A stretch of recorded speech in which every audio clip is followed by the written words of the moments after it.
अभी जैसे अमरनाथ यात्रा चल रही है, मैं आपसे ये चीज़ पूछना चाहता हूँ कि अमरनाथ यात्रा का इतिहास क्या है? हम अमरनाथ जाते हैं तो 2 रास्ते हैं, एक आ गया अपना पहलगाम वाला और एक आ गया बालटाल वाला। दोनों में से कौन से रास्ते से वो यात्रा करनी चाहिए? इसलिए जब भी अमरनाथ जी की यात्रा में जाओ तो हिमलिंग के दर्शन करने इसी उद्देश्य से जाओ। ये अमरनाथ जी की यात्रा ये है ना, ये भक्ति की यात्रा है एक किस्म से। भगवान के जब मार्ग पे चलना है तो अपने शरीर से भी प्रेम नहीं करना चाहिए। भगवान शिव से बड़ा कोई वैष्णव नहीं, भगवान शिव से बड़ा कोई भागवत नहीं, भगवान का भक्त। भगवान शिव से बड़ा कोई देव नहीं, इसलिए महादेव है। भगवान शिव से बड़ा कोई काल नहीं, इसलिए महाकाल है। जो सबका कल्याण है वो शंकर है। भगवान शिव से बड़ा कोई रसिक नहीं, भगवान की रास में गोपी बन के जाते हैं। भगवान शिव से बड़ा कोई योगी नहीं, योगेश्वर कहा जाता है। भगवान शिव से बड़ा कोई तपस्वी नहीं, तपोमूर्ति कहा जाता है। और आज उसी को अमरनाथ जी कहते हैं। भगवान शिव की आप जिस भी रूप में पूजा करो, आप जब भी जाओ तो भगवान शिव को जब जल अर्पण करो, यदि शिखा सूत्र है तो आप मंत्रों का उच्चारण कर सकते हो, और नहीं है तो नहीं है तो नमः शिवाय नमः शिवाय नमः शिवाय। और महिलाएं शिवाय नमः शिवाय नमः शिवाय नमः। ये शिव पुराण की बात कह रहा हूँ, विद्वेश्वर संहिता की प्रमाणित। सावन के महीने का महत्व बताओ। लोग इस महीने में व्रत रखते हैं, क्या इसका महत्व है? जम्मू कश्मीर को नागों की भूमि क्यों कहा जाता है? जिस भूमि के मालिक ही स्वामी ही स्वयं अमरनाथ जी हो, अमरेश्वर महादेव। तो नाग तो भगवान के गण है, नाग तो भगवान के सेवक है। जहाँ शिव का नाम आएगा वहाँ नाग का।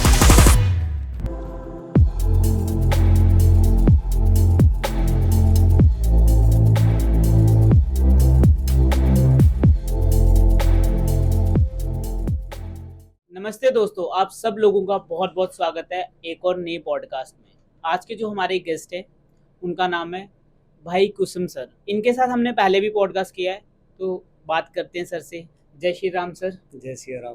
कैसे हो सर आप? सब लास्ट बार आपके साथ पॉडकास्ट करा, एक रील काफ़ी वायरल की और अच्छा रिस्पॉन्स आया। मैं उम्मीद करता हूँ कि ऑडियंस को इस वाले पॉडकास्ट से और ज़्यादा चीज़ें पता चले। और अगर जिन लोगों ने हमारा पिछला पॉडकास्ट नहीं देखा है तो आप आई बटन में हम लिंक डाल रहे हैं, उसको ज़रूर देख सकते हो। सर के साथ ही है, जिसमें हमने सनातन और मंत्र के बारे में बात करी हुई है। सर, अभी जैसे अमरनाथ यात्रा चल रही है, तो मैं आपसे ये चीज़ पूछना चाहता हूँ कि अमरनाथ यात्रा का इतिहास क्या है? कैसे शुरू हुआ, क्या है? और लोग जो जाते हैं अमरनाथ यात्रा बड़ी श्रद्धा से जाते थे, ऑल ओवर इंडिया से लोग आते हैं। कोई तो ऐसी बात रही होगी, इतनी कठिन यात्रा करने क्यों जाते हैं लोग? भवाय चंद्रचूड़ाय निर्गुणाय गुणात्मने काल कालाय रुद्राय नीलग्रीवाय मंगलम वृखारूढ़ाय भीमाय व्याघ्रचर्मांबराय च पशुनाम पते तुभ्यम गौरी कांताय मंगलम।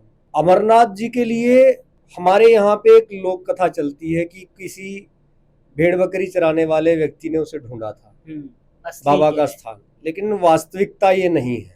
क्या है? क्योंकि बड़े सारे हमारे जो धर्म स्थल है, जो धार्मिक स्थल है, जो धाम है, उनको लोक कथाओं से, दंत कथाओं से और किंवदंतियों से, किंवदंती होती है मनमुखी, अपने मन से सोची ऐसा ऐसा किया, वैसा लिख दिया, तो वैसा सोच करके सब लोग समाज में उसको प्रोजेक्ट करते हैं। लेकिन इसका वास्तविक कारण यदि आप पुराणों का अध्ययन करें, जो 18 हमारे पुराण हैं, इनमें श्रीमद् भागवत जी और शिव महापुराण, इन दोनों का रेफरेंस में दे रहा हूं, इन दोनों का यदि अध्ययन करें तो अमरनाथ जी का नाम उसमें अमरेश्वर महादेव आता है। और अमरेश्वर महादेव की खोज अभी 300-400 साल पहले कलयुग में नहीं हुई है।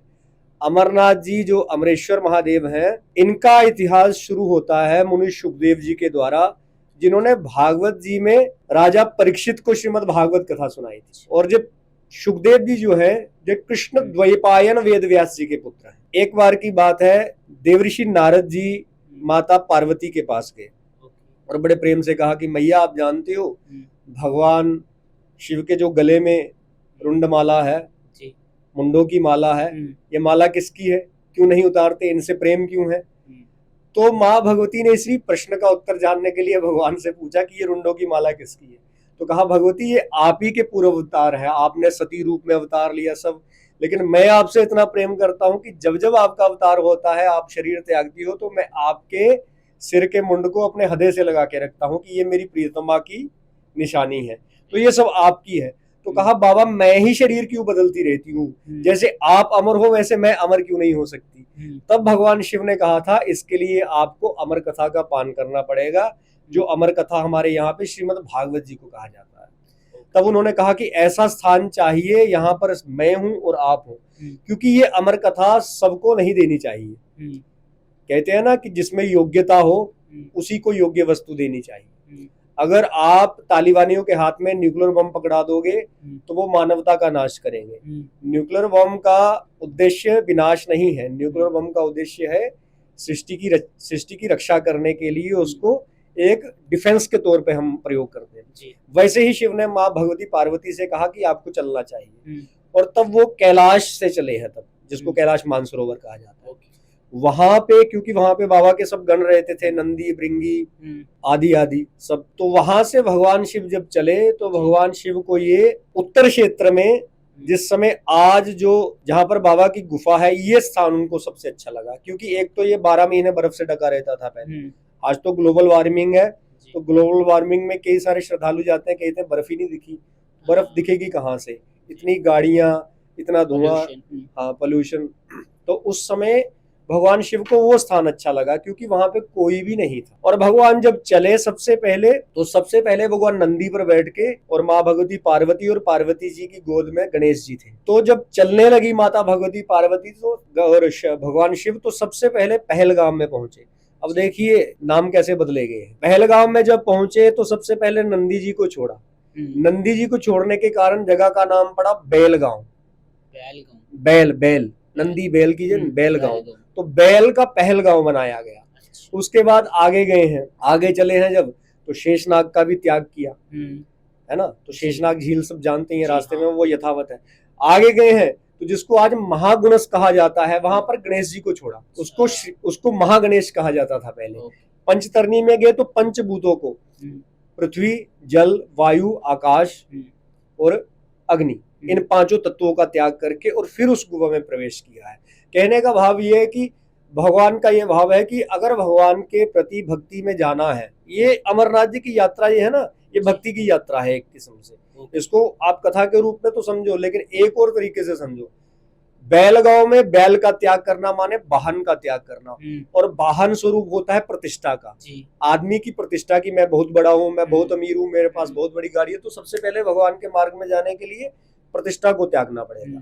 फिर उसके बाद जब आगे गए हैं तो आगे त्यागा है नाग। नाग है विष का प्रतीक, और विष है विकारों का प्रतीक, मतलब हमारे मन में क्रोध, अहंकार, लोभ, ये सब विष के प्रतीक है। तो दूसरा नंबर उन्होंने अहंकार को त्यागने को कहा भक्ति मार्ग पर चलने के। तीसरा उन्होंने गणेश जी को इसलिए त्यागा क्योंकि हमारी सांसारिक जीवों में मोह नहीं होना चाहिए, मोह को भी हमें त्यागना है। हमें परिवार में परिवार की तरह रहना चाहिए, ऐसे नहीं रहना चाहिए कि परिवार के लिए हम दुनिया भर के पाप करते रहें। परिवार के लिए हम अपने बेटे के लिए, उसको बड़ा बनाने के लिए, उसके लिए पैसा जोड़ने के लिए सब प्रकार के गलत काम करें। पंचतरणी में जब वो गए तो पंचतरणी में पंच तत्वों का जब त्याग करा तो उससे स्पष्ट संदेश ये है कि हमें भगवान के जब मार्ग पे चलना है तो अपने शरीर से भी प्रेम नहीं करना चाहिए। इसका अर्थ क्या है कि आलस्य का त्याग करना है, अल्प निद्रा लेनी है, जल्दी जागना है, और जितना हो सके इस शरीर से वर्कआउट करना है। जो आज लोग वर्कआउट की थ्योरी दे रहे हैं वो भगवान शिव ने उस समय दे दी थी। ऐसे करके फिर इन्होंने जब आगे गए हैं तो उस गुफा के बीच में जब इन्होंने एक अपना रुद्र प्रकट किया और रुद्र को कहा कि तुम इस गुफा में कोई भी जीव जीवित ना रहे जो हमारी कथा सुन सके, तो तुम सबको नष्ट कर दो। अब भगवान शिव और पार्वती जब आसन लगा के बैठ के, तो भगवान शिव के नीचे ही एक शुक कहते तोते को, तोते का अंडा, तोते का घोंसला था उस समय वहां पे, तो तोते का अंडा उनके नीचे रह गया। सब तो जीव मार दिए उसने, सब जीव भस्म कर दिए, और जीव थे भी नहीं वैसे वहां पे कोई, लेकिन वो शुक का जो अंडा था वो उनके नीचे रहा। और शिव के नीचे तो कोई नष्ट हो नहीं सकता जो शिव के पास है। तो जब भगवान ने कथा सुनाना शुरू किया तो भगवती पार्वती जी सुनते सुनते निद्रा में चलेगी। आप देखना जब भी हम भक्ति में, सत्संग में, कथा में जाए तो सबसे ज्यादा नींद उसी समय आती है जिस समय माला हाथ में पकड़ी जाए। ऐसा क्यों होता है? ऐसा देखिए, भगवान चाहता नहीं कि मेरे पास कोई आए। अच्छा। हम सब लोगों को ये लगता है कि भगवान को शायद हमारी आवश्यकता है इसलिए हम भक्ति कर रहे हैं। भक्ति हम इसलिए नहीं करते कि भगवान को हमारी आवश्यकता है, हमें भगवान की आवश्यकता है, हम भक्ति इसलिए करते हैं। तो भक्ति के मार्ग पर भगवान के पास जो जाएगा, भगवान उसकी जिम्मेवारी स्वयं लेंगे। भगवान समझेंगे कि अब तो ये मेरा हो गया, क्योंकि ये मेरा नाम ले रहा है, तो अब इसको प्रोटेक्ट करना है, इसकी रक्षा सुरक्षा, इसके सब काम अच्छे करना मेरी जिम्मेवारी है। तो भगवान बड़ी ज्यादा की जिम्मेवारी नहीं लेना चाहता। भगवान तो ये कहता है कि मैं एकांत में रहूं, आनंद में रहूं और भजन में रहूं, अपने ही ध्यान में स्वयं रहूं। भगवान स्वयं के ध्यान में भी रहते हैं, तो इसलिए वो चाहते नहीं, इसलिए सबसे पहले आलस ही फेंकते हैं व्यक्ति के ऊपर कि ठीक है तू जब भक्ति कर रहा है तो सबसे पहले तेरे में आलस आएगा। जैसे ही भजन में सत्संग में जाएगा तो सबसे पहले नींद आएगी। फोन चलाते समय नींद नहीं, कोई काम करते समय नींद नहीं आती, लेकिन भक्ति करते समय नींद आती। तो जब सारे जीव उस गुफा के नष्ट हो गए तो भगवती पार्वती जी कथा सुनते सुनते निद्रा में चली गई, और भगवान शंकर जी कथा कैसे सुनाते हैं, जब कथा सुनाते हैं तो पूर्ण आनंद में सुनाते हैं, परम आनंद में सुनाते हैं। इतने आनंद में सुनाते हैं कि कथा स्वयं सुनाते हैं और सुनते भी स्वयं। भगवान शिव से बड़ा कोई वैष्णव नहीं, भगवान शिव से बड़ा कोई वैष्णव नहीं, भगवान शिव से बड़ा कोई भागवत नहीं, भगवान का भक्त नहीं, भगवान शिव से बड़ा कोई देव नहीं, इसलिए महादेव है, भगवान शिव से बड़ा कोई काल नहीं, इसलिए महाकाल है, भगवान शिव से बड़ा कोई कल्याण नहीं, इसलिए उनको शंकर कहते हैं। शम करोति इति शंकरा, जो सबका कल्याण है वो शंकर है। भगवान शिव से बड़ा कोई रसिक नहीं, भगवान की रास में गोपी बन के जाते हैं। भगवान शिव से बड़ा कोई योगी नहीं, योगेश्वर कहा जाता है। भगवान शिव से बड़ा कोई तपस्वी नहीं, तपोमूर्ति कहा जाता है। भगवान जब कथा सुनाते हैं तो स्वयं के आनंद में रहते, क्योंकि परम भक्त है। इसी कारण उनके इतने सारे नाम है, अलग अलग नाम, सब नाम है, और उनके जितने नाम है सबका कोई ना कोई मतलब, सब अपने अपने कार्य के अनुरूप है। जब वो भक्तों पर कृपा करते हैं तब वो शंकर है, मतलब डिपार्टमेंट वाइज। शम करोति इति शंकरा, शम कहते हैं कल्याण को, करोति कहते हैं करे, जो सबका कल्याण करता है उसको शंकर कहते हैं। ऐसे ही महादेव किसको कहते हैं, जब देवों की सभा लगती है, सारे देवता बैठते हैं, सब देवों की पार्लियामेंट लगती है, सब सांसद इकट्ठे हो जाते हैं, उस समय वो सब देवताओं के प्रधानमंत्री हैं, वो महादेव है। और जब काल को, काल कहते हैं समय को, बड़े सारे लोग सोचते हैं काल मृत्यु को कहते हैं, मृत्यु को काल नहीं कहते, काल कहते हैं समय को। हाँ, हम कहते हैं ना काल चक्र, समय चक्र। तो जब वो काल को अपने अनुरूप चलाते हैं, क्योंकि काल के नियंत्रण सिर्फ महादेव के पास है। काल का नियंत्रण विनाश द्वारा होता है। प्रलय नहीं होगी, अब दिन खत्म नहीं होगा तो रात शुरू कैसे होगी, रात अगर समाप्त नहीं होगी, रात का नाश नहीं होगा तो दिन शुरू कैसे होगा। तो इसलिए काल जिसके अधीन है, उस समय वो जब काल को अपने अधीन रख के कार्य करते हैं तो वो महाकाल है, जब वो ध्यान में है तब वो शिव है।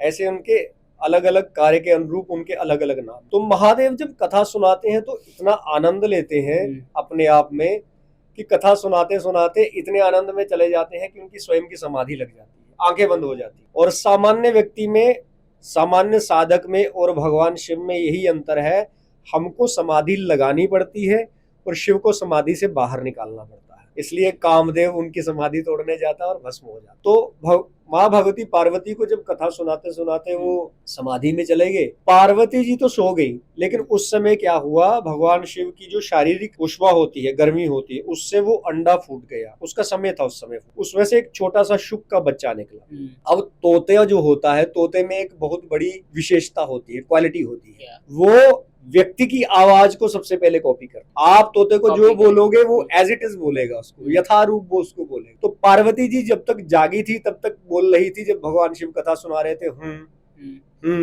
ऐसे करते ना हम जब कथा सुनते, आप भी कर रहे हो, जब मैं बोला तब रिस्पॉन्स दे रही थी। तो शुक ने पहला शब्द वही सुना और पहला शब्द ही उसने यथारूप कहना शुरू कर दिया। पार्वती जी सोई है, पार्वती जी की जगह पे वो शुक ही कथा सुन रहा है और क्या कर रहा है, और भगवान शिव समझ रहे हैं कि पार्वती जी कथा सुन रही। अब जानते सब थे, ऐसा नहीं है कि नहीं जानते, लेकिन शुकदेव को समाज में लाना है और ये कथा एक एक व्यक्ति तक। अब शिव तो स्वयं सबको सुना नहीं सकते क्योंकि भगवान है, मर्यादा टूटती है, तो शुकदेव जी के माध्यम से सबको सुनानी। वही कथा जब शुकदेव जी ने सुन ली और जब कथा पूर्ण होने वाली थी तो पार्वती जी की निद्रा खुल गई, और उस समय जब वो नींद से जागी तो कहा बाबा वो फलानी फलानी बात कही, उसके बाद क्या हुआ, तो कहा तुमने कथा नहीं सुनी, कहा मेरी आंख लग गई थी। तो कहा फिर कथा सुन कौन रहा था, एकदम से त्रिशूल उठाया कि हमारी कथा किसने सुन ली, हमने तो एकांत का संकल्प लिया था। तब वो शुक, तब वो तोता बड़ा हो गया था, कथा इतने दिनों तक चली, उड़ने लगा और भागने लगा भगवान शिव से, और भगवान शिव लीला करते हुए त्रिशूल लेकर के उसके पीछे पीछे चलने लगे। वही गुफा यहाँ पर ये अमरनाथ की कथा भगवान शिव ने कही, इसी कारण उनका नाम पड़ गया अमरेश्वर महादेव, और आज उसी को अमरनाथ जी कहते हैं। वही शुक का बच्चा कृष्णद्वैपायन वेद व्यास जी, जिन्होंने 18 पुराण लिखे हैं, उन्हीं की पत्नी के मुख के रास्ते से उनके गर्भ में चला गया सूक्ष्म रूप में, क्योंकि शुक भगवान का साक्षात स्वरूप था, अवतार था भगवान। तो वो फिर उनके गर्भ से जब प्रकट हुए तो उन्हीं को मुनि शुकदेव कहा गया, और उन्हीं ने श्रीमद् भागवत जी है पहली बार जो है कथा वो सामूहिक रूप से राजा परीक्षित को सुनाई। उन्हीं से आगे परंपरा चली, सूत जी को प्राप्त हुई, और सूत जी के बाद शौनक आदि मुनियों को, और शौनक आदि मुनियों के बाद अब भागवत जी प्रचलन में। अब मेरे दिमाग में 1-2 सवाल आ रहे हैं, तुरंत पूछता हूँ मैं। पहला ही कि वहाँ पे 2 कबूतर भी हैं जो अमर है, उसकी क्या कहानी? देखिए, मैंने पहले ही कहा, किंवदंतियां, दंत कथा, लोक कथा जितनी चाहे कर लो, कबूतर नाम के किसी पक्षी का किसी भी पुराण में जहाँ पर अमरनाथ जी की कथा का वर्णन है, कोई वहाँ पे उनका कोई मिलता नहीं, कोई वर्णन नहीं। क्यों बोलते कि कबूतर ऐसे ही कुछ भी बोल, इसलिए वो अमर हो गए? कुछ भी बोल दो, कुछ भी बोल। वैसे तो सफेद कबूतर बोला जाता है, लेकिन जब भी मैं जितनी बार वहां पे गया हूँ जंगली कबूतर है, और जिसने भी देखे जंगली कबूतर देखे, और जंगली में भी कोई सफेद उजला सा दिख जाए तो मैं कह नहीं सकता, लेकिन शुकदेव का वर्णन है। मैंने पहले कहा, जब हम प्रमाणित आर्ष पुराण और इतिहास ग्रंथों से बात करेंगे तब हमारी बात को कोई काट नहीं सकता, और जब हम लोक कथा, दंत कथा करेंगे तब वाद विवाद होता है। तो वाद विवाद ना हो, समाज में गलत धारणा ना जाए, भगवान का यथारूप जो कथा है वो सबको प्राप्त हो, इसलिए हमें शिव महापुराण को, श्रीमद् भागवत पुराण को, पुराणों को, अपने आर्ष ग्रंथों को, इतिहास ग्रंथों को ही अपना प्रमाण मान के इन्हीं को समाज में सामने रखना चाहिए। नहीं तो होगा क्या, अब यहाँ पे 2 कबूतर आ गए ना, आज आप जागरण लाइन में देखें तो चिलम भी है भगवान शिव के पास, भांग भी है, कहाँ से आई, पूछिए जरा इनसे। अभी मैंने वो भी सवाल करने थे, लेकिन उससे पहले ये सवाल है मेरा, अमरनाथ की यात्रा ये जुलाई मंथ में ही क्यों शुरू होती है? क्या कारण क्या इसी ड्यूरेशन में? उस टाइम पे तो मंथ्स ये वाले होते नहीं थे, दूसरे वाले होते थे हमारे जो सनातन के अकॉर्डिंग चलते, तो क्या इसी वक्त पे उन्होंने जाके वहाँ पे कथा सुनाई थी? देखिए, ऐसा है कि सावन पक्ष में ही अमरनाथ जी की यात्रा का महत्व है, क्योंकि भगवान शिव का जो 12 मासों में सबसे श्रेष्ठ मास है वो सावन है। भगवान शिव को सबसे प्रिय सावन मास, और सावन मास के अंतराल पर ही आती है, और रक्षाबंधन पे इसका समापन होता है जी। तो इसलिए ये सावन मास के उपलक्ष्य पर ही की जाती है। भगवान बाबा की जो छड़ी जाती है, जो छड़ी पूजन होता है बाबा का, वो सावन मास में ही, उसमें रक्षाबंधन के दिन ही होता है, पूर्णिमा को ही उसका पूजन होता है, और उसी से हमारी यात्रा विश्राम होती है। तो सावन मास भगवान शिव को इसलिए बड़ा प्रिय है क्योंकि सावन मास जो मास है, ये मास प्रकृति का मास है, और भगवान शिव सबसे बड़े नेचर लवर भगवान शिव है। आप सोचो, जिस आदमी ने प्रकृति को कोई नुकसान ना हो इसलिए मकान नहीं बनाया, नहीं तो कैलाश पर भगवान शिव किस लोक का निर्माण नहीं कर सकते, कौन सा महल नहीं बना सकते, क्या नहीं बना सकते, लेकिन कैलाश की प्रामाणिकता, कैलाश की पौराणिकता, कैलाश की प्राकृतिक सुंदरता ना बिगड़े, इसलिए भगवान यथारूप उसमें प्रसन्न रहते हैं। बर्फ पड़ेगी तो बर्फ में ही रहते हैं, कैलाश के ऊपर जोड़ तोड़ करके, जिसको आज हम कहते हैं ना डेवलपमेंट, मॉडर्नाइजेशन, आधुनिकता, जो विनाश ही विनाश है, वो भगवान शिव को प्रिय नहीं है। भगवान शिव का यदि धाम है बाबा अमरनाथ, तो भगवान शिव की यदि आप इतिहास ग्रंथों के, पुराणों के माध्यम से यदि आप भगवान शिव की मान्यता को समझने का प्रयास करें, भगवान शिव कभी नहीं चाहेंगे मेरे दरबार में कोई हेलीकॉप्टर सेवा लगे, मेरे दरबार में गाड़ियां दौड़े, मेरे दरबार में कोई आज के आधुनिक चीजें दौड़े। क्यों? क्योंकि जब आपने पहाड़ को छेड़ दिया तो लैंडस्लाइडिंग करेगा, आज नहीं तो कल उसको नष्ट होना है। और आज आप देख लीजिए, जिन जिन पहाड़ों को छेड़ा गया है वो पहाड़ आज सुरक्षित नहीं है हमारे, लैंडस्लाइडिंग सब में हो रही है। आज पिछले दिनों ही आपने देख लिया ना कितना नुकसान हुआ, कहाँ कहाँ हुआ, वहीं पे हुआ। यहाँ पे हम डेवलपमेंट के नाम पे प्रकृति से छेड़छाड़ कर रहे हैं। इसलिए भगवान शिव को सावन हमने सीखना चाहिए इससे। यात्रा का ये मतलब थोड़ी है कि आप ऐसे वीआईपी बन के भगवान के सामने जा रहे हो कि मेरा जहाज जो है भगवान के सामने उतरे, मैं जाऊं, भगवान को hi hello tata bye bye करूं, सेल्फी खिंचाऊं, भगवान के रील बनाऊं और वापिस आ जाऊं। भैया, ये टूरिस्ट प्लेस नहीं है। जिनको आज हमारे लोग टूरिस्ट प्लेस समझ रहे हैं, पर्यटन स्थल, ये पर्यटन स्थल नहीं है, ये हमारी तपोभूमियां है, तपोवन है, तपस्थलियां हैं, हमारे श्रद्धा के केंद्र हैं। बाबा शिव के पास तो उसी को जाना चाहिए जिसकी टांगों में सामर्थ्य हो, जो अपने शरीर को कष्ट दे के, जैसे बाबा शिव भगवान शिव क्या समझते हैं आप? हेलीकॉप्टर के ऊपर गए थे माता वैष्णो उसको माता भगवती पार्वती को लेकर? पैदल गए हो। कैसे गए थे? पैदल गए थे ना। हम्म। तो जिस मार्ग पर हमारे शिव पैदल चले हों उस मार्ग पर तो मैं कहता हूँ हमें पैदल भी नहीं, हमें दंडवती लेट करके जाना चाहिए। लेट करके हमें भगवान को प्रणाम करते हुए जाना चाहिए। आज पता नहीं समाज को क्या हो गया, किस दिशा की ओर समाज जा रहा है, और कोई आज पुराणों की बात को समझना ही नहीं चाहता। सबकी अपनी अपनी थ्योरी है। व्हाट्सएप यूनिवर्सिटी, फेसबुक यूनिवर्सिटी ऐसी है, इन्होंने लोगों को दिमाग इस प्रकार से ग्रसित कर दिए हैं कि ये समझते हैं कि बस इनसे बड़ा ज्ञानवान कोई नहीं है, और जो इसमें पढ़ लिया हमने उससे बड़ा कोई नहीं। और आज मैं बड़े दुर्भाग्य से आपको एक बात बता रहा हूँ, बड़ी बात बता रहा हूँ। आज यूट्यूब, फेसबुक, इंस्टाग्राम, व्हाट्सएप पे कोई कुछ भी लिख देता है और नीचे लिख देता है भगवान कृष्ण ने गीता में कहा था, जबकि उसका दूर दूर तक गीता जी से कोई लेना देना। आज लोग बाल बढ़ाते हैं, दाढ़ी बनाते हैं और भक्ति के ऊपर, ज्ञान के ऊपर, पूजा के ऊपर, उपासना के ऊपर, कर्मकांड के ऊपर प्रवचन करने लगते हैं, जबकि कर्मकांड, ज्ञान, भक्ति, वैराग्य, आर्ष ग्रंथ, पुराण, इतिहास ग्रंथों से उनका कोई लेना देना नहीं। आज व्यक्ति एमएससी, बीएससी करने के बाद थोड़ा बहुत यूट्यूब के ऊपर ज्योतिष सीख के ज्योतिष के ऊपर कमेंट करने लगते हैं। आज लोग भगवान के ऊपर टोटके दिखाने लगते हैं। अभी टीवी में देखना है, मैं नाम नहीं लूंगा, कंट्रोवर्सी बड़ी ज्यादा हो जाएगी, शायद आपका पॉडकास्ट भी कंट्रोवर्सी के घेरे में ना आ जाए।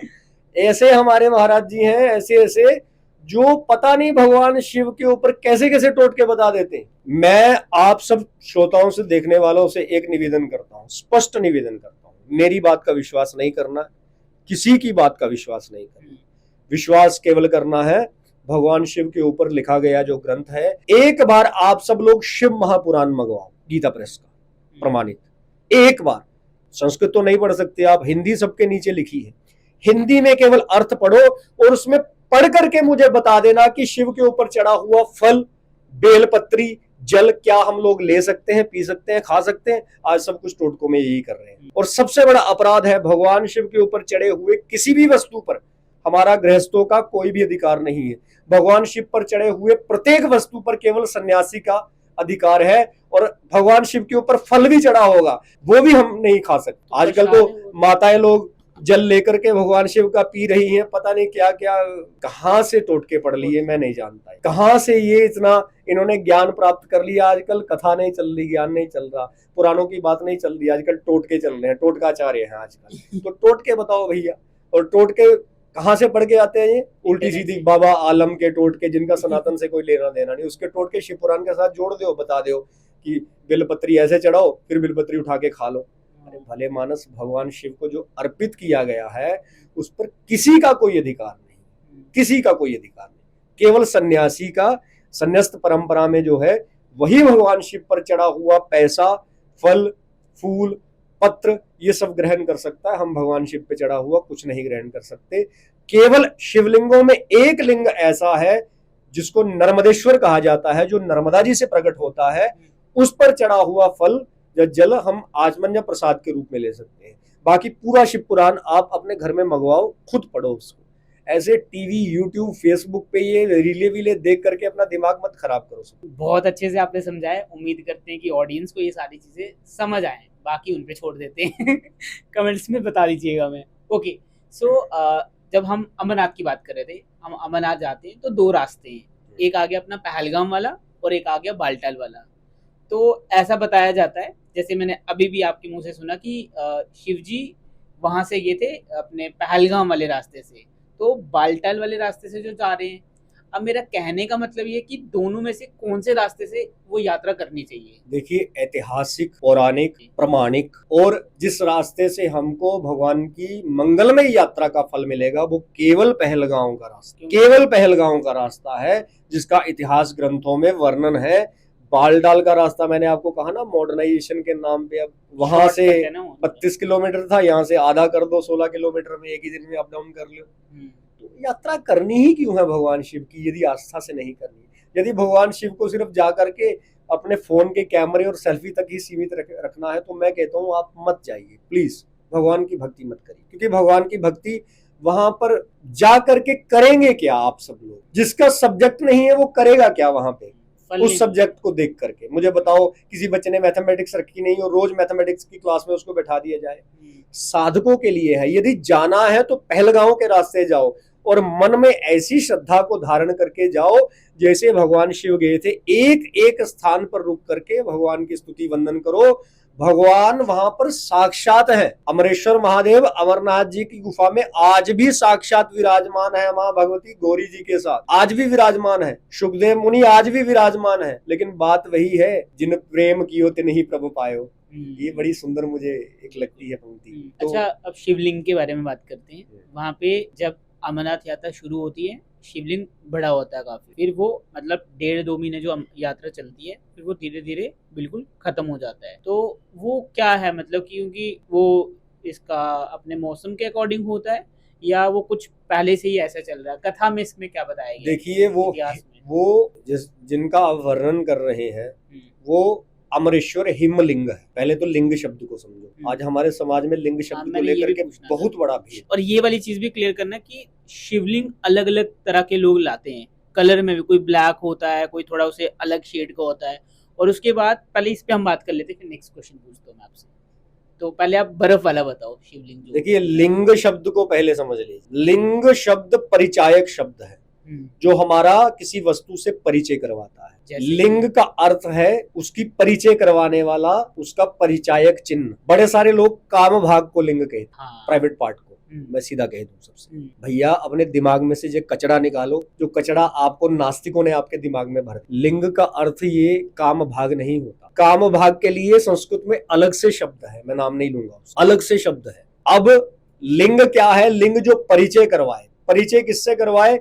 जैसे स्त्रीलिंग, पुलिंग और नपुंसक लिंग, 3 प्रकार के लिंग हैं। स्त्रीलिंग अब आदमी में और महिला में आपके अनुसार, मेरे अनुसार नहीं, ना संस्कृत के अनुसार, ना शास्त्रों के अनुसार, ना पुराणों के अनुसार और ना सनातन धर्म के अनुसार, आपके अनुसार यदि लिंग काम भाग को कहते हैं तो आमली का वृक्ष है, उसका लिंग क्या हुआ? स्त्रीलिंग में आएगा, वो तो स्त्रीलिंग में आएगा ना। है सेब का लिंग क्या हुआ? कैसे पहचान करोगे उसका काम भाग, कहां से ढूंढोगे?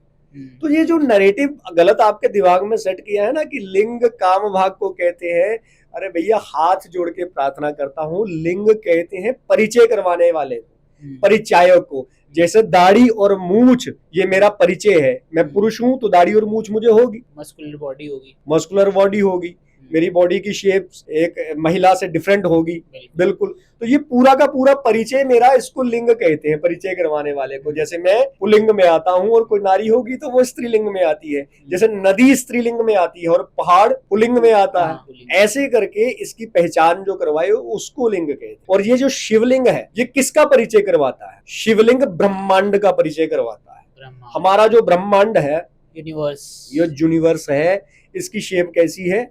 इसको ब्रह्मांड क्यों कहते हैं? क्योंकि ये ब्रह्म और अंड की शेप में है, ओवल शेप। आपने गैलेक्सी देखी कभी ओवल शेप में? इंटरनेट पे देखिए। यूनिवर्स देखा कभी? इसकी रचना देखना, ओवल शेप में। और शिवलिंग भी ओवल शेप में होता है, अंडाकार शेप में होता है। आप ध्यान से देखना कभी। हमारी आत्मा वो भी लिंग स्वरूप में है, अंडाकार स्वरूप। और इस जीवन में, इस सृष्टि में, इस धरती में जब कोई व्यक्ति, कोई जीव, कोई पशु पक्षी, कोई भी जब जीव जन्म लेता है तो अंडे के माध्यम से, यहाँ तक कि हम और आप भी जब 1st, 2nd, 3rd मंथ होता है तो कौन सी शेप होती है हमारी? वही होती है अंडे, ओवल शेप, अंडे की शेप। लिंग की ही शेप है। शिवलिंग जो है इस सृष्टि का प्रतीक है। हम इस सृष्टि को ही प्रणाम करते हैं शिवलिंग के माध्यम से। और जो जलहरी बनी हुई है महाराज, जो जलहरी बनी हुई है वो शिव पंचायत है। उसको भी कई लोग बड़ा सारा कोई गलत सोच। पंचायत मतलब? शिव पंचायत मतलब शिव, भगवान शिव की अपनी एक पंचायत है। जैसे पंचों की पंचायत होती है, जैसे प्रधानमंत्री की कैबिनेट है, चीफ मिनिस्टर की कैबिनेट है, वैसे भगवान शिव की भी कैबिनेट है ना। जैसे सूर्य, गणेश आदि। जैसे बद्रीनाथ जी में आपने बड़ी जगह तो नहीं देखी होगी पंचायत, बद्रीनाथ जी में देखना। अच्छा। श्रीदेवी, भूदेवी, नीला देवी, कुबेर, नारद जी, ये सब भगवान शिव की उसमें नारायण की पंचायत। ऐसे ही भगवान शिव की पंचायत है। गणेश जी, नारायण, है ना, गौरा जी, ये सब भगवान शिव की पंचायत में बैठते हैं। वैसे तो पंच देवता है, उनका अगर वर्णन करूंगा मैं तो समय ज्यादा लग जाएगा, लेकिन भगवान शिव की पंचायत है वो सारी की सारी। वो भगवान शिव की जो कैबिनेट लगती है वो उस आकार में लगती है, और वो उसको भी बड़े सारे लोग काम भाग करने लगते हैं। मैं बड़े सारे लोगों का कमेंट पढ़ता हूँ जो नास्तिक है ना, जो कई तो सनातनी भी ऐसे हैं, उनको पर्सपेक्टिव क्लियर नहीं इस चीज का, उनको पता ही कुछ नहीं। मैंने कहा ना, व्हाट्सएप, फेसबुक यूनिवर्सिटी के स्टूडेंट है सारे। आजकल क्या हो रहा है, जो सनातनी नहीं है वो नाम बदल करके सनातनी का और डाल रहा है पोस्ट पे पोस्ट और लड़ा रहा है ब्राह्मण को राजपूत से, हमारे किसी और भाई को किसी और भाई से, हिंदू को मुस्लिम से, क्रिश्चियन को सिख से, ये चल रहा है आजकल। ये हमारा समाज समझ नहीं, इसलिए मैं तो कहता हूँ सोशल मीडिया पर सबसे पहले तो कमेंट पढ़ना बंद कर, पोस्ट डालो और उसका मजा लो। लेकिन कमेंट्स पढ़ने का मजा बड़ा आता है। कमेंट्स क्या है, कमेंट्स आपका दिमाग खराब करेंगे और कुछ नहीं। मैं कमेंट्स कभी नहीं पढ़ता, अच्छा करे बुरा करे, ना व्यक्ति में सम्मान की चाह होना चाहिए, ना अपमान का भय होना चाहिए, इसलिए ये दोनों जिसमें हो वो कमेंट्स कभी नहीं पढ़ेगा। तो उसको पता है कि ना मुझे अप्रिसिएशन चाहिए और ना ही मेरा कोई अपमान करेगा, जस्ट फॉर एंटरटेनमेंट पर्पस। चलिए वो मैं कह नहीं सकता। तो लिंग जो है, लिंग को बड़ी ध्यान से समझो। लिंग जो है शिवलिंग, शिव ही पूरा ब्रह्मांड है, शिव के कण कण में ब्रह्मांड बसा हुआ है, शिव देवों में महादेव। पूरी दुनिया काल के अधीन है, टाइम के। हम कहते हैं ना टाइम से ज्यादा कोई बड़ा नहीं, टाइम से बड़ा कोई नहीं है। और जब कोई मर जाए हम क्या कहते हैं, इसका काल आ गया था, इसका टाइम आ गया, समय आ गया। तो सोचो काल भी जिसके अधीन है, जो महाकाल है, वही तो ब्रह्मांड है। और उसी ब्रह्मांड की रचना जिसको सब नास्तिक लोग कहते हैं कि भगवान शिव का कोई स्वरूप, मतलब भगवान का कोई स्वरूप नहीं है, ऊपर वाले का कोई स्वरूप नहीं, मैं सीधा ही कहूँ। वो जो सब लोग कहते हैं ऊपर वाले का कोई शेप नहीं होती, कोई कुछ नहीं होती, वो जानते नहीं कैसा है कैसा नहीं है। सनातन धर्म को छोड़ करके जो भी लोग, या सनातन धर्म में भी जो निराकारवादी है, निर्गुणवादी है, वो भी कहते हैं ना भगवान शिव, भगवान का कोई रूप ही नहीं होता। उन सब के लिए भगवान शिव का शिवलिंग स्वरूप है। क्यों? क्योंकि ब्रह्मांड का स्वरूप ही शिव का स्वरूप है, तो इसलिए शिवलिंग की पूजा की जाती है। अब जो अमरनाथ जी में है, ये मक्केश्वर हिमलिंग है। शिवलिंग अनेकों प्रकार से, अनेकों पदार्थों द्वारा बनाया जाता है। जैसी पूजा, जैसी कामना, वैसा लिंग। पारस का भी होता है, पारे का भी होता है, सोने का भी होता है, चांदी का भी होता है, तांबे का भी होता है, नर्मदा जी से जो निकलते हैं नर्मदेश्वर भी होते हैं, सामान्य पत्थर का भी होता है। जैसी जैसी जिस जिसके लिए विधान है, जैसी जैसी जिस जिसकी पूजा है, जैसी जैसी जिस जिसकी मान्यता है, वैसा वैसा सबके लिए उसमें वर्णन है, वैसे वैसे शिवलिंग की आप पूजा कर सकते। तो हिमलिंग जो है, ये हिमलिंग जो है, ये सामान्य पूजा से परे है। सामान्य शिवलिंग पर आप जल अर्पण करते हो, इस पर आप जल अर्पण नहीं कर सकते। तो ये डिफरेंट है सबसे। संसार में जितने लिंग हैं, ये सब लिंगों से ये शिव हिमलिंग सबसे अलग है। इस पर आप जलाभिषेक नहीं कर सकते, आप करके दिखा दो, भगवान लुप्त हो जाएंगे। ये हिमलिंग जो है साक्षात भगवान की कथा में आनंद लेने वाले भगवान। इसलिए जब भी किसी को अमरनाथ जी में जाना हो, तो यहाँ पर ये भावना नहीं रहे किसी की कि मेरा 1 रुपया चढ़ जाए या 10 रुपए चढ़ जाए, या बेल के पत्ते चढ़ जाए, या मेरा जल का लोटा चढ़ जाए। ऐसा यहाँ पे कुछ भी नहीं होगा, ना हुआ था और ना हो रहा है। तो जब भी यहाँ पे जाना है तो यही प्रयास करो, यहाँ पे भगवान का नाम चढ़े। इसलिए जब भी अमरनाथ जी की यात्रा में जाओ तो हिमलिंग के दर्शन करने इसी उद्देश्य से जाओ कि जितना भगवान का नाम मैं यात्रा करते करते करते जप लूं, वही सारा नाम जाकर के भगवान शिव के पास जब पहुंचूंगा तो भगवान शिव को वो नाम अर्पण करना शुरू कर दूंगा। और जब भगवान को कोई, भगवान के आराध्य देव श्री राम जी का, नारायण का, भगवान कृष्ण का नाम कोई देता है, तो भगवान उस पर प्रसन्न होते हैं और भगवान उस पर प्रसन्न होकर के उसको अपनी निज भक्ति देते हैं। ये वहाँ का मत। अभी हम बात कर रहे शिवलिंग की, और शिवलिंग पे पहली चीज तो मैं ये पूछना चाहता हूँ कि जब जल अर्पण करते हैं वहाँ पे, तब हमें शिव की पूजा करनी चाहिए, शंकर की करनी चाहिए, महादेव की करनी चाहिए, किसकी करनी चाहिए? भगवान शिव की आप जिस भी रूप में पूजा करो। पिछली पॉडकास्ट में मैंने कहा था ओम सबके लिए वर्जित, जिनको ना पता हो वो देख लें। और फिर भी विश्वास ना आए तो शिव पुराण विद्वेश्वर संहिता खोल करके देख लें एक बार। प्रमाण भी दे रहा हूँ, रेफरेंस भी दे रहा हूँ। आप जब भी जाओ तो भगवान शिव को जब जल अर्पण करो, यदि शिखा सूत्र है तो आप मंत्रों का उच्चारण कर सकते हो, और नहीं है तो नमः शिवाय नमः शिवाय नमः शिवाय। और महिलाएं शिवाय नमः शिवाय नमः शिवाय नमः। ये शिव पुराण की बात कह रहा हूँ, विद्वेश्वर संहिता की, प्रमाणित, टोटके नहीं बता रहा मैं अपने से कोई मंत्र निकाल करके, क्योंकि मंत्र दृष्टा हम नहीं है, मंत्र दृष्टा स्वयं भगवान है। जहाँ भगवान के ही आर्ष अवतार ऋषि मुनि, जो आदि ऋषि मुनि है सप्तऋषियों में, वो है। आज नहीं कोई अपने से मंत्र बना करके, आजकल तो बड़े मंत्र बन रहे हैं। कोई नया देवता मार्केट में लॉन्च हुआ, आगे ओम लगाओ, बीच में उसका नाम, पीछे नमा लगा दो। क्या क्या कर रहे हैं लोग? मुझे तो ये समझ में नहीं आती कि आज चल क्या रहा है समाज में। जब भी किसी की बात सुननी है तो किसी ऐसे संत महापुरुष की बात सुनो, मेरी भी मत सुनो। मैं पहले सबसे कहता हूँ, मेरी मत सुनो, मेरे पे विश्वास मत करो। अगर मेरे पे भी बात सुनी है तो मेरी बात को जिस मैं पुराण में, जिस उसके अध्याय में जिस खंड में मैं कहता हूँ उसमें जाकर के पढ़ लो। अगर मेरी बात यथारूप नहीं मिलेगी तो मुंह नहीं दिखाऊंगा मैं कभी जीवन में किसी को। बहुत बड़ा कथा challenge कर रहे करनी हो। तो दूर की बात है, कभी जीवन में मुंह नहीं दिखाऊंगा। लेकिन बेकार की बहस नहीं करनी, कमेंट्स पे आकर के अपना व्हाट्सएप फेसबुक वाला ज्ञान नहीं देना सब। और एक एक व्यक्ति को प्रमाण नहीं दिया जाता, सामूहिक रूप से सबको प्रमाण दिया जाता है। ओम नहीं उच्चारण कर सकते सब, तो सबको सामूहिक रूप से प्रमाण दे रहा हूं। जाकर के शिव पुराण पढ़ लो एक बार, आपको पता पड़ जाएगा कि ओम कौन बोल सकता है कौन नहीं बोल सकता। जाके पढ़ लो। अगर मैं कह रहा हूं कि भगवान शिव पे चढ़ा हुआ जल, भगवान शिव पे चढ़ा हुआ बेलपत्र, फल कोई नहीं खा सकता सन्यासी को छोड़ करके, तो कोई नहीं ले सकता। तो उसका क्या करना चाहिए? वो सन्यासी का है, जो मंदिर में सन्यासी पूजा कर रहा है, क्योंकि शिव का पुजारी तो सन्यासी होता है। जैसे हम राम कृष्ण शालिग्राम जी की सेवा, पाषाण रूप में दो देवों की पूजा होती है, एक शिव की एक नारायण की। शिव लिंग स्वरूप में है, नारायण शालिग्राम स्वरूप में। शालिग्राम जी की सेवा हम वैष्णव करते हैं, और लिंग की सेवा भगवान शिवलिंग के रूप में विराजमान हो, शिव विराजमान हो, उनकी सेवा जो है वो सन्यासी। वैष्णव और सन्यासी दोनों अपने अपने आराध्य देव की पूजा करते, तो दोनों का अपने अपने देवों पर। अब शालिग्राम जी का तो जल चरणामृत रूप में मिल जाता है सब, शालिग्राम जी का चढ़ा हुआ फल सबको प्रसाद रूप में मिल सकता है।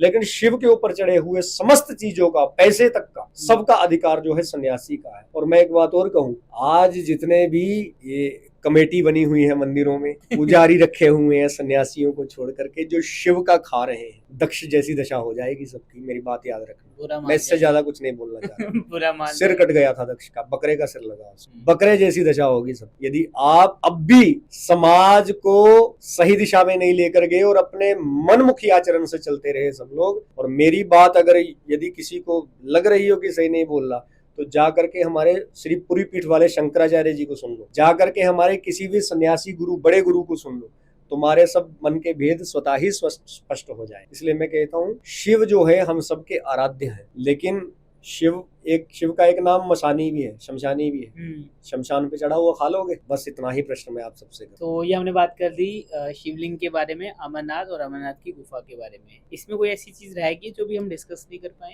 जो लोगों को जाननी चाहिए? देखिए, जाननी तो क्या चाहिए, आज लोगों ने भगवान शिव का क्या कुछ एक टोटकाचार्यों ने जो कथा पीठ पे, व्यासपीठ पे बैठ गए हैं, पता नहीं कैसे, और लाखों की भीड़ भी जुड़ती है उनके आगे। क्या कुछ एक स्वयं घोषित बाबाओं ने, स्वयं घोषित तांत्रिकों ने, स्वयं घोषित शास्त्रों ने, स्वयं घोषित अपने आप को वो कहने वाले तपस्वी साधक कहने वाले, जिनका किसी भी आचार्य परंपरा से, ना ही भगवान श्री शंकराचार्य जी की परंपरा से, ना ही श्री रामानंदाचार्य जी की परंपरा से, ना ही रामानुजाचार्य परंपरा से, निम्बार, किसी परंपरा से कोई लेना देना। अपने हिसाब से ऐसे टीका लगा लो, इधर 3 बिंदी 4 इधर कर लो, इधर ऐसे चंद्रमा बना लो, मतलब अपने मन से जो चल रहे हैं, जिनका इस समाज में, सनातन धर्म में कोई अस्तित्व ही नहीं है, ऐसे लोगों ने भगवान शिव के स्वरूप को आज समाज में विकृत कर दिया है महाराज, बिगाड़ दिया है महाराज। जबकि भगवान शिव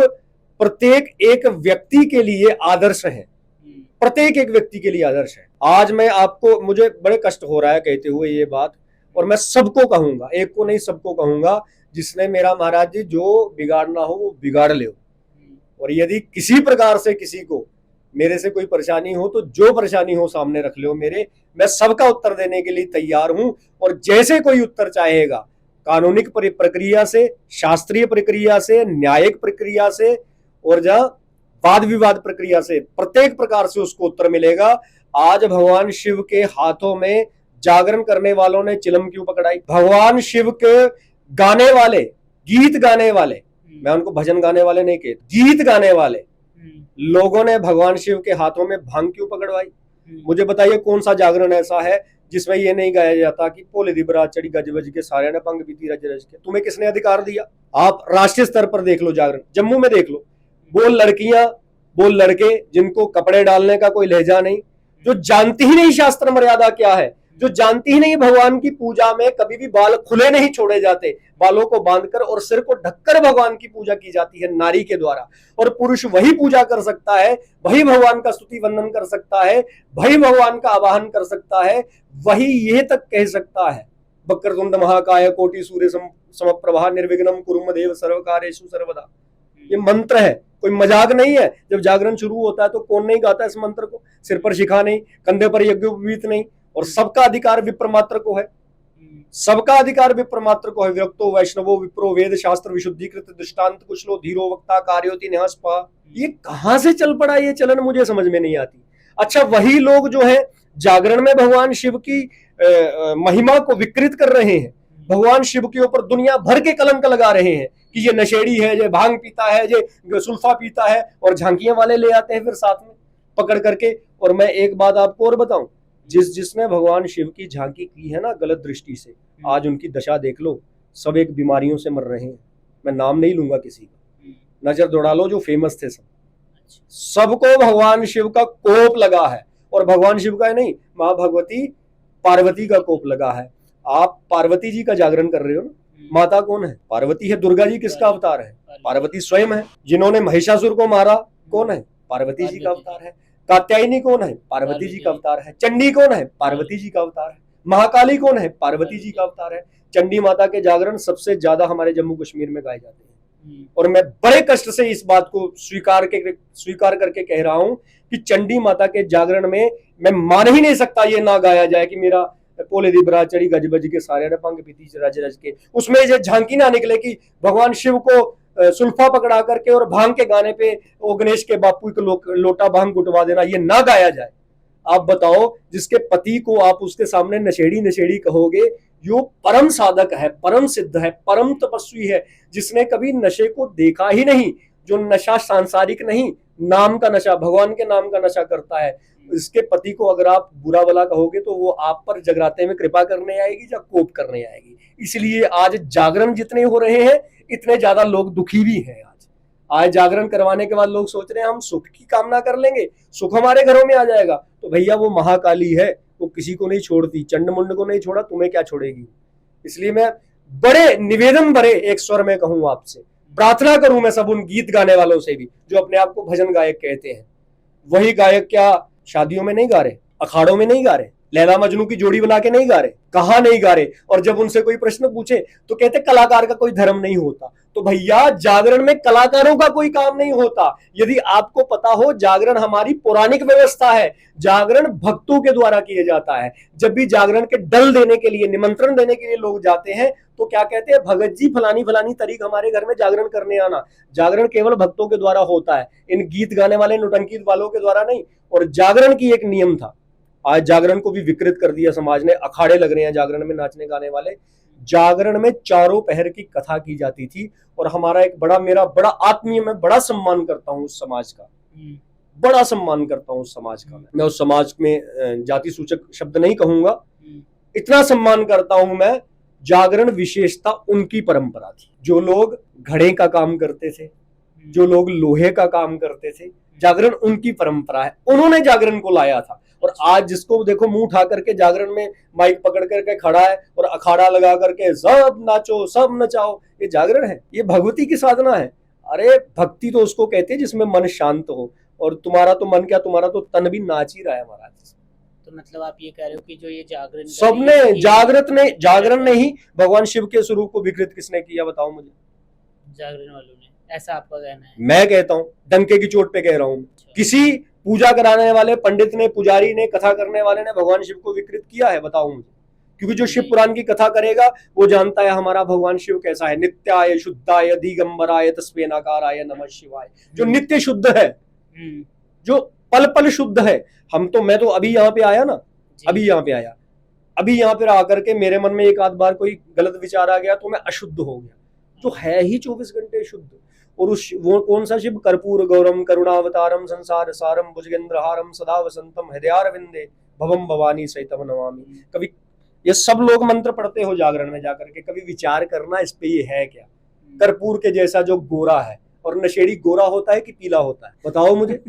कर्पूर जैसा जो गोरा है, जो the most handsome personality in the universe यार, मैं ऐसा कहता हूं, शिव से सुंदर कुछ नहीं। सत्यम शिवम सुंदरम, शिव से सुंदर है ही कुछ नहीं संसार में। कर्पूर गौरम करुणावतारम, जिसकी कोई अपराध भी कर दे, जिसको कोई बुरा भला भी कह दे, वो उस पर भी कृपा करता है, करुणा करके गले से लगा लेता है। नशेड़ी गले से लगाता है? नशेड़ी तो अपनी माँ का भी गला काट देता है जब नशा उसका टूट जाए। संसार सारम, पूरे संसार का ज्ञान जिसकी बुद्धि में रहता है, संसार को ज्ञान ही जिसने दिया है, और नशेड़ी ज्ञान देगा किसी को?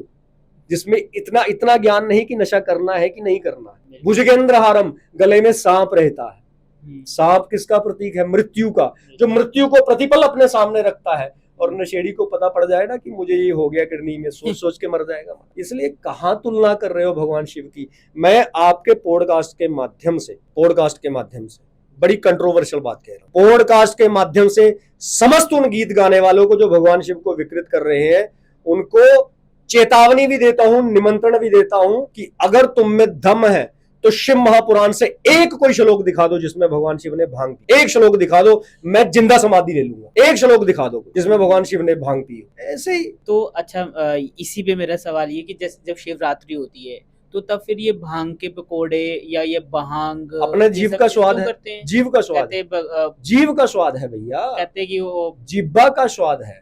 चिल्म पीते हैं। हुआ क्या था, जिस समय कंठे यस्य लसत कराल गरलम गंगा जलम मस्तके वामांगे गिरिराज राज तनया जाया भवानी सती नंदी स्कंद गणादि राज सहिता श्री विश्वनाथ प्रभु काशी मंदिर संस्थितो अखिल गुरु देयात सदा मंगलम। कंठे यस्य लसत कराल गरलम, जब भगवान शिव ने विष पिया था, हलाहल जहर पीते थे। तुम भी पियो, चूहे मारने वाला पियो, फिनाइल पियो, एक दिन देखो पी करके कैसा स्वाद है। चूहे मारने वाला, हाँ तो पी लो। उन्होंने तो हलाहल विष पिया था, जो मतलब प्योरेस्ट फॉर्म ऑफ पॉइजन है, वो पिया था। तुम पियो, वेनम है, सॉरी पॉइजन नहीं, वेनम है, प्योरेस्ट फॉर्म ऑफ वेनम है, तुम भी पी लो। उन्होंने वो पिया। और जब उस समय उन्होंने विष को धारण किया था तो कंठ में क्यों धारण किया? क्योंकि उनके हृदय में राम रहे, राम जी को मेरे कष्ट ना हो, ये उनके मन का भाव था। नहीं तो राम जी को क्या कष्ट। कंठ में रोक लिया और कंठ नीला पड़ गया। तब सब देवता घबरा गए थे, डर गए थे कि यदि महाकाली को पता पड़ा कि मेरे भगवान शिव को, मेरे पति को जहर पिलाया देवताओं ने, तो कहीं हमारा विनाश ना कर दे।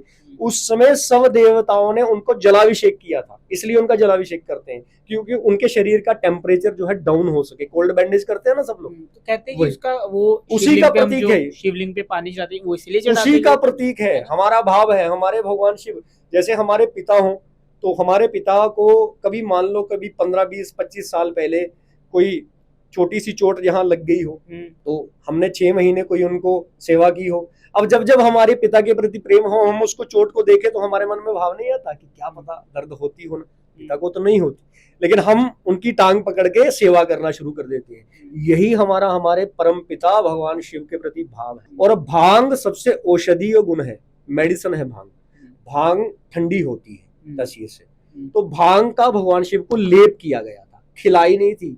भगवान शिव सोचो, जिसको जल पीने की आवश्यकता नहीं, वो भांग खाएगा। और कैलाश में कहाँ मिलेगी भांग? बर्फ के ऊपर भांग उगती है, भांग तो हमारे उगती है यहाँ। पता नहीं कैसे कैसे कॉन्सेप्ट इन लोगों ने ले आए हैं। भगवान शिव को क्या समझ लिया इन लोगों ने, मैं नहीं जानता। अब थोड़ा से बाहर आते हैं हम थोड़ा कंट्रोवर्शियल ज्यादा हो गया। ओके, सो सावन का महीना शुरू होने वाला है, तो सावन के महीने का महत्व बताओ। लोग इस महीने में व्रत रखते हैं, क्या इसका महत्व है? देखिए, साल में 12 मास है, 12 महीने। 4 महीने के लिए भगवान श्री नारायण योग निद्रा में चले जाते हैं। 4 मास के लिए भगवान शयन करते हैं। वो कौन से 4? देव शयनी एकादशी से देव उठनी एकादशी।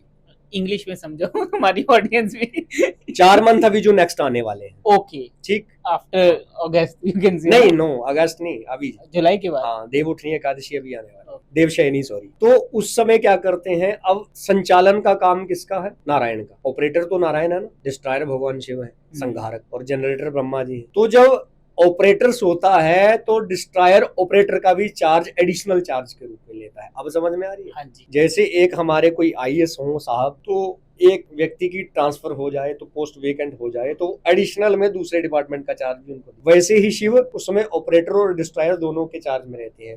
और इसलिए सावन से इसकी शुरुआत है, तो सावन प्रारंभ में ही पड़ जाता है, मान लो ऐसा। अब मैं कैसे समझाऊं आपको, क्योंकि अगर मैंने ज्यादा ही उसमें समझा दिया शास्त्रीय ढंग से तो सब सामान्य लोगों को समझ में नहीं आएगा। सावन इसमें पड़ता है, और चूंकि सावन में रचनाएं सब भगवान शिव स्वयं से करते। आप देखिए, वृक्षों पर सबसे ज्यादा पत्तियां कब निकलती है? सावन। कोई पेड़ लगाओ, कब आराम से लगता है? इसी महीने, बरसात में, सावन में। फसल कब लग रही है? अब सरवाइव कब करेगी चावल? इसी महीने। सब कुछ सावन में होता है। पशुओं में, पक्षियों में, कीड़ों में, मकोड़ों में, सांपों में, बिच्छुओं में, सब में संतान उत्पत्ति कब होती है? सावन में।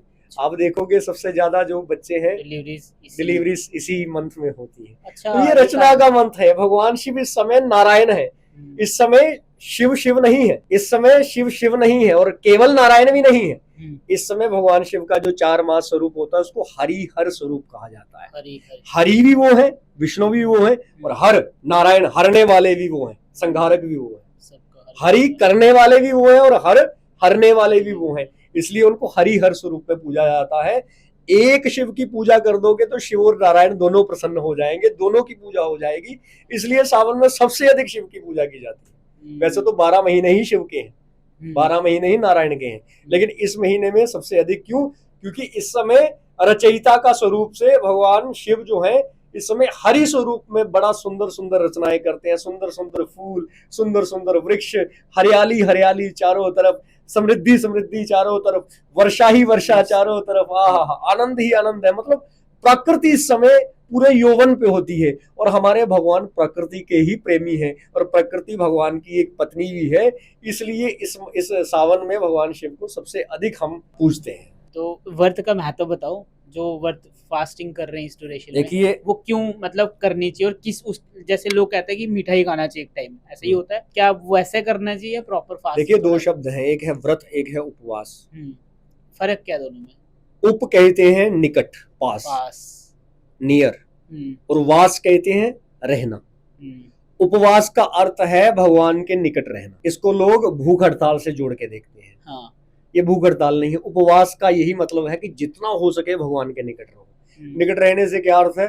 भगवान का जितना हो सके भजन करो, सेवा करो, ध्यान करो, पूजन करो, अर्चन करो, वंदन करो। और व्रत जो है इसका अर्थ होता है संकल्प। तो हमें व्रत का अर्थ है संकल्प। जैसे मैंने 4 घंटे रोज पढ़ने का व्रत ले लिया, संकल्प ले लिया, ठीक है। ये दोनों इसलिए की है, ये इन दोनों का ये अर्थ है। अब लोगों को व्रत और संकल्प का अर्थ नहीं पता था तो कुछ भी महाराज क्या रखा है, महाराज एकादशी का व्रत रखा है। मुझे अरे भैया एकादशी का संकल्प है। और जो खाना नहीं खाना जो उसके नियमों में आते हैं कि जब आप उस संकल्प में, जैसे 4 घंटे पढ़ना है तो पढ़ने के नियम होते हैं ना कि पद्मासन में पढ़ना है पालथी मार के, ऐसे थोड़ी लेट करके बुक ऊपर उठाओगे तो नजर चली जाएगी, दृष्टि जो है आपकी कमजोर हो जाएगी। खाते हुए पढ़ोगे तो डायबिटीज होने का डर रहता है, क्योंकि जब खाना है तो कॉन्शियस होके खाना ही खाना चाहिए, तब और कुछ नहीं करना चाहिए। ये सब विधान है, नियम है।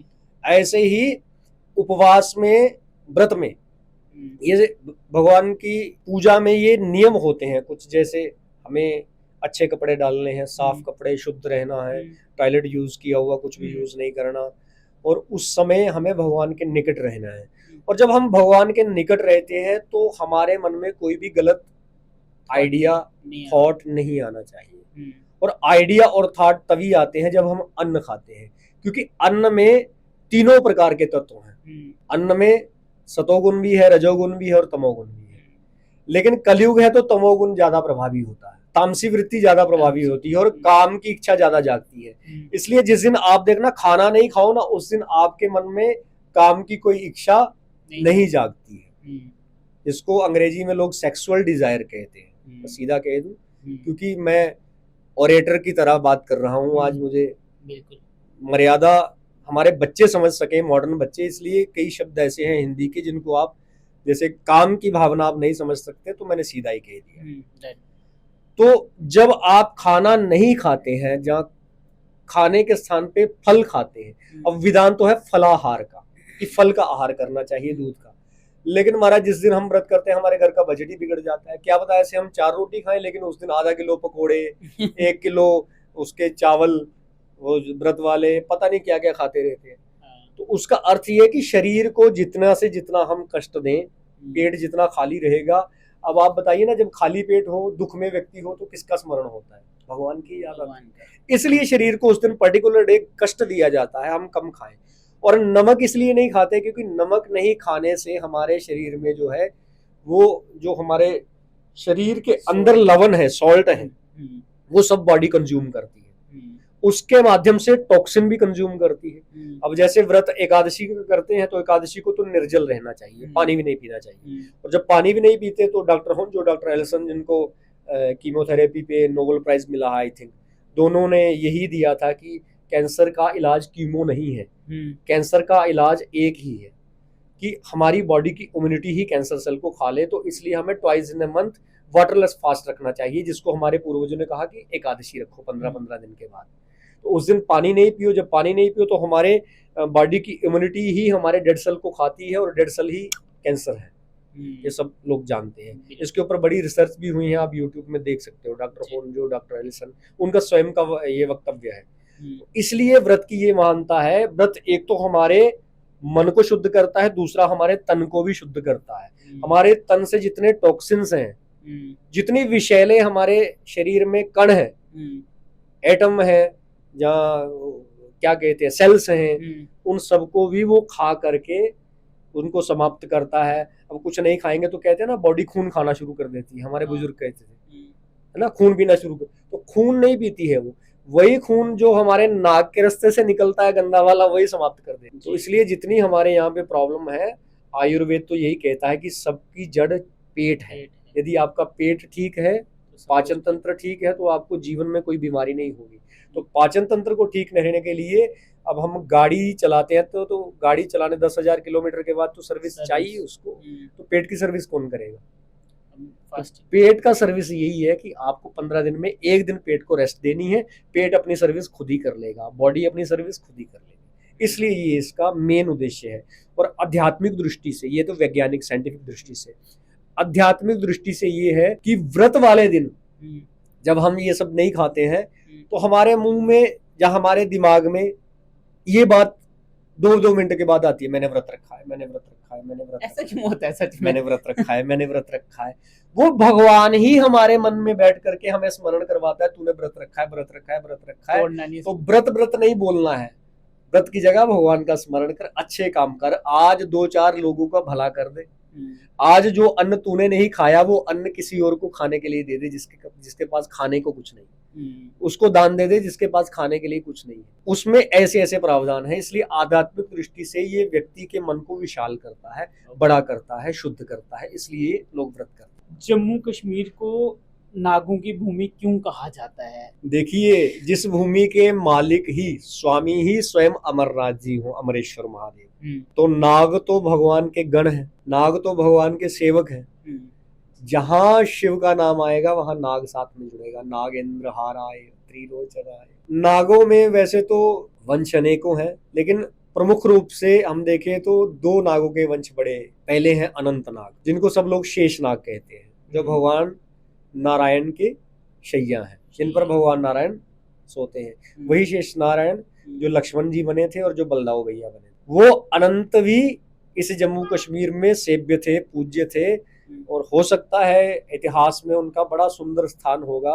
इसलिए आज कश्मीर में एक स्थान को अनंत नाग भी कहा जाता है, इसलिए उसका नाम पड़ा है जी। और दूसरे नाग हैं वासुकी नाग, जिनका भद्रवा में बड़ा प्रसिद्ध स्थान। वासुकी जो है वो भगवान शिव के नाग हैं, जो शिव के गले में है। और जम्मू कश्मीर में जितने भी नाग हैं, नाग माने जितने भी लोगों के देवता हैं, कुल देवता हैं, जैसे राजा पेड़ जी, राजा काई जी, बाबा सुरगल देव जी वगैरह, ये सब ये उन्हीं के पुत्रों में, उन्हीं के वंशों में आते हैं। वासुकी जी ही सबके पिता हैं, वासुकी जी ही सबके प्रधान हैं।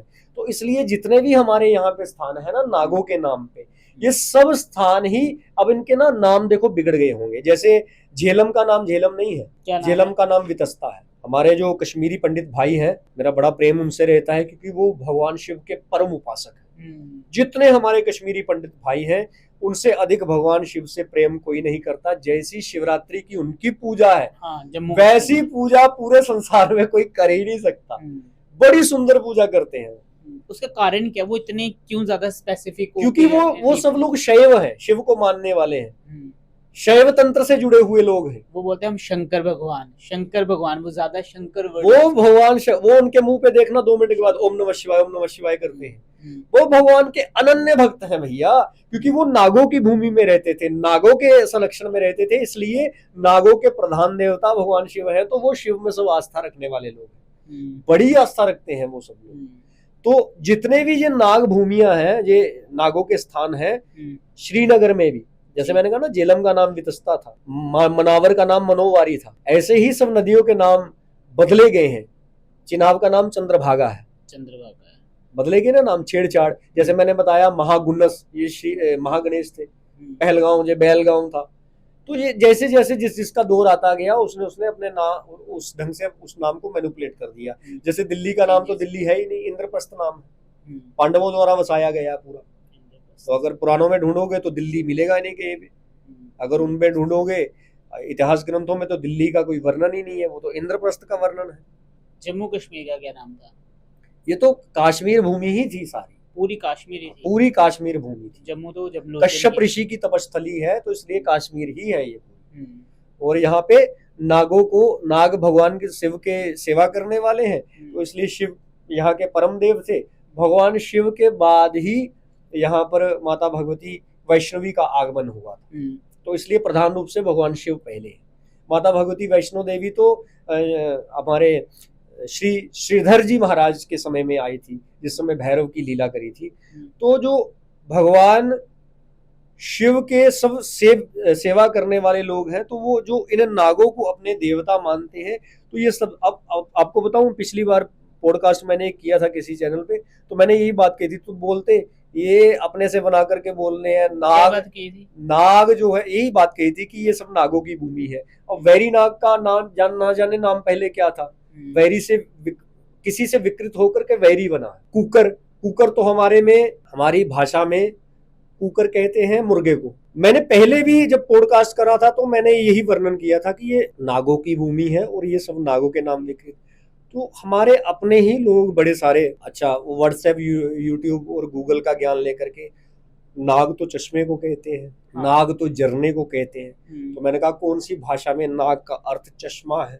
अब जहां पर नाग है स्थान, वहां पर उर्दू बोली जाती है और नाग उर्दू का शब्द है नहीं, अरबी का भी नहीं है, फारसी का भी नहीं है, डोगरी का भी नहीं है, कश्मीरी का भी नहीं है, भद्रवाही का भी नहीं है, पाडरी का भी नहीं है। तो फिर नाग शब्द है किसका? तो नाग शब्द संस्कृत का शब्द है, नागेंद्र हाराय त्रिलोचनाय। तो नाग का अर्थ नाग ही होता है, सर्प ही होता है। तो इसलिए जो लोग बड़ा मनमुखी अपना ज्ञान दे रहे थे, भैया अपना ज्ञान अपने पास रखो। नाग जो है, नाग का अर्थ सबसे बड़ा डिक्शनरी जो है उसका नाम अमरकोश है, उसमें जाकर के देखना नाग का अर्थ क्या है। सबसे पुरानी डिक्शनरी अमरकोश है संस्कृत की, उसमें नाग का अर्थ सर्प ही है। ओके। जैसे जम्मू में या कश्मीर में हर जगह अलग अलग, जैसे सुध महादेव की बात करो या और भी ऐसे बहुत सारे स्थान हैं, उनका थोड़ा थोड़ा इतिहास या थोड़ी उनकी खासियत बताओ, क्यों उनके नाम पड़े। वहाँ पे भी शिव भगवान का ही मतलब पूजा की जाती है, मंदिर हैं, तो उनके बारे में देखिए ऐसी मान्यता है कि शुद्ध महादेव जो है वो माँ भगवती गौरा और भगवान शिव की विवाह स्थली है वो क्षेत्र। जिस समय गौरा जी का प्राकट्य हुआ था सती रूप में शरीर त्याग के बाद, तो गौरा जी का वहां की मान्यता के अनुसार ऐसा कहा जाता है कि गौरी कुंड जो स्थान है वहां पर भगवती गौरा जी ने, पार्वती जी ने तपस्या करी। और शुद्धांत नाम का एक राक्षस था जो गौरा जी की साधना में विघ्न डाल रहा था। गौरा जी को मतलब भगवान का ध्यान नहीं करने दे रहा था, अच्छा। जाने किस भावना से, लेकिन तब गौरा जी ने शिव से पुकार करी थी और भगवान शिव ने अपने त्रिशूल द्वारा उस शुद्धांत नाम के राक्षस का वध किया था। लेकिन वो भगवान शिव का भक्त था, तो तब भगवान शिव ने एक वरदान भी उसको दिया था, तू आज के बाद अपशब्द योग्य नहीं रहेगा, तुझे आज के बाद सब लोग राक्षस नहीं कहेंगे, मेरे नाम से पहले तेरा नाम लगाया जाएगा और मैं तेरे ही नाम से पूजा जाऊंगा। इसलिए शुद्धांत का शुद्ध महादेव ये शब्द लेकर के भगवान वहां पर विराजमान हुए।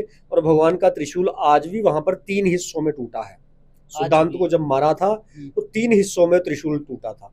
त्रिशूल के तीनों भाग जो है उस स्थान पर, उसी मंदिर में आज भी है। और बड़े सारे वैज्ञानिकों ने उसकी टुकड़ा भी लिया देखने के लिए कि किस चीज का बना है, तो उनको धातु का पता नहीं पड़ा, मेटल का उनको पता नहीं पड़ा।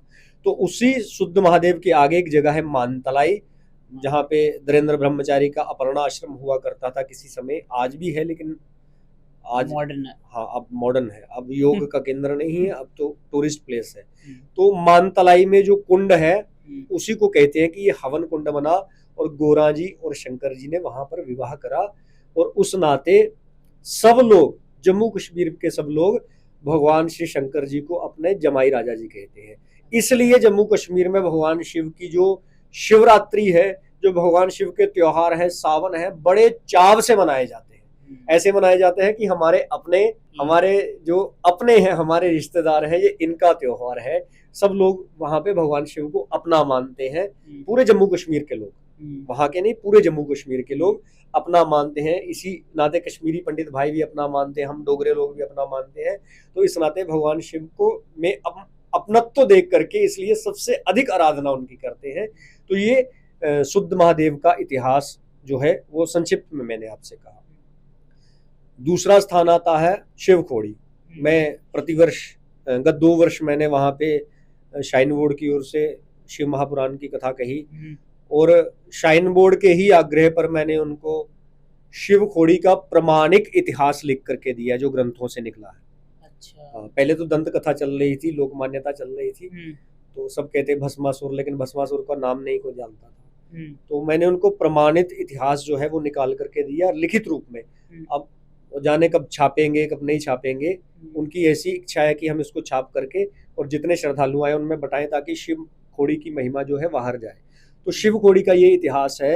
एक दैत्य था जिसका नाम था वृकासुर, वृकासुर नाम था उसका। वृक कहते हैं भेड़िए को, मतलब जिसकी भेड़िए जैसी सोच थी। अच्छा। जो दुष्ट था बड़ा मन से। वृकासुर भगवान शिव का भक्त था वो भक्त भगवान का, लेकिन निष्काम नहीं, निस्वार्थ नहीं, मतलब कोई ना कोई कामना मन में रहती थी, भगवान ये दे दे, वो दे दे, ये दे दे, वो दे दे। तो वो भगवान शिव की पूजा किया करता था। तो भगवान शिव की जब पूजा करता था तो शमशान में जाता, भस्म से भगवान का अभिषेक करता था। अच्छा। भस्म भगवान को चढ़ाता था, मुर्दे की भस्म। तो एक दिन उसको कोई भी मुर्दा नहीं मिला, तो उसने क्या किया, एक आदमी को पकड़ा, उसको मारा, उसकी जलाया, उसकी भस्म लेकर के भगवान शिव को चढ़ाई। अब उसकी पत्नी जो थी वो भी दुष्ट थी। उसने कहा कि तुझे रोज रोज मारना पड़ेगा आदमी को भस्म, तू तो ऐसा कर, तू भगवान शिव से वरदान प्राप्त कर कि जिसके सिर पर मैं हाथ रखूं वो भस्मी हो जाए। अच्छा। कहाँ मारना, कहाँ जलाना, पूरा पूरा दिन बैठे रहना। तो फिर पत्नी के कहने पर उसने भगवान शिव की आवाहन किया। तो भगवान शिव जब पास आए तो कहा, कहो क्या चाहिए? तो कहा मैं जिसके सिर पे हाथ रखूं वो भस्म हो जाए। तो भगवान ने कहा एवं मस्तु। अब पत्नी ने कहा कि ये वरदान झूठा भी हो सकता है, सच्चा भी हो सकता है, तो पहले देखो किस पे, तो सामने तो भगवान शिव है, इनके ऊपर देख। और उस समय भगवान लीला करते हुए वहां से जाने लगे और कैलाश मानसरोवर की ओर भगवान चले गए। पीछे पीछे भागता वो भी आया। अब जब वो आया, जब उसने भगवती देवी पार्वती जी को देखा तो कहा सबसे बलवान तो मैं हूं जिससे शिव भी डरता है, तो तुम्हें मेरी पत्नी बनना चाहिए। अब जब ऐसा कहा तो भगवान शिव ने एक कंधे पर पार्वती जी को उठा लिया और बगल में एक कांख में गणेश जी और कार्तिकेय जी को पकड़ करके और भागने लगे, और भागते भागते भागते ब्रह्मांड घूमने लगे। उस समय कहते हैं कि भगवान शिव को किसी भी स्थान शरण योग्य नहीं लगी। शिवालिक पर्वत, चंद्रभागा के पार, ऐसी भौगोलिक रचना बताई गई है इतिहासों में। चंद्रभागा के पार शिवालिक श्रृंखला में जब वो पर्वत की एक ऐसी चोटी दिखी जो शालिग्राम जी की तरह थी, काले रंग का है, आज भी वो पहाड़ देखना, शालिग्राम जी का जैसा कलर होता है ना, वैसे चॉकलेट सा वैसा कलर है उसका। तो वो दिखी तो वो भगवान शिव को बड़ी अच्छी लगी कि ये शरण योग्य ठीक है, इसमें शरण ले सकता हो। तो भगवान शिव ने त्रिशूल मारा ऊपर से, उसको फाड़ा पर्वत को, और बीच में चले गए और पर्वत पुनः बंद कर दिए और अंदर बैठ करके ध्यान लगा लिया। उस समय भगवान विष्णु ने 2 बार मोहिनी रूप लिया। एक बार जब देवताओं ने और दानवों ने अमृत समुद्र मंथन किया था अमृत के लिए, एक बार। दूसरी बार आज जब वृकासुर को मारना है तो भगवान ने मोहिनी स्वरूप लिया। और भगवान ने जब मोहिनी स्वरूप लिया, वृकासुर ने देखा तो कहा ये बड़ी सुंदर है, मुझसे विवाह होना चाहिए। तो कहा अगर तू हरा देगा मुझे तो मैं कर लूंगी। तो कहा बताओ किसमें कौन सा कंपटीशन होगा?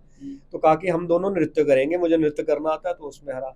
तो भगवान मोहिनी बन के नृत्य करने लगे, और जैसी जैसी मुद्रा बनाते वो वैसा बनाता गया। जब पूरा डूब गया नाचने में, तब भगवान ने अपना ही हाथ अपने सिर पे रख के ऐसी मुद्रा बनाई, और वृकासुर ने भी अपने सिर पे हाथ रख के ऐसी मुद्रा बनाई, और वैसे ही अपने हाथ वरदान से वो भस्म हो गया। उसके बाद सब देवताओं ने कहा कि सृष्टि का क्रम रुक गया, संहार नहीं हो रहा, बच्चे पैदा होते जा रहे हैं, मतलब पॉपुलेशन एक्सप्लोजन हो गया। तो अब संहार करने वाले कहाँ हैं, उनको ढूंढो। तो उनको कौन ढूंढे?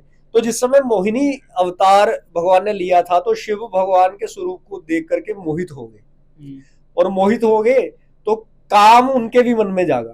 तो जब काम जागा तो उनसे जो तेज निकला, वही तेज पवन देव के द्वारा अंजना माँ के गर्भ में कानों के रास्ते स्थापित किया और हनुमान जी का अवतार हुआ। अच्छा। और वही जब वो काम जब उनमें जागा तो अब कहा कि काम को तो काम ही ढूंढ सकता है, तो इसलिए सब देवताओं ने कामदेव को बैल बनाया, बैल का स्वरूप उसका बनाया और उसको कहा कि अब तू ढूंढ।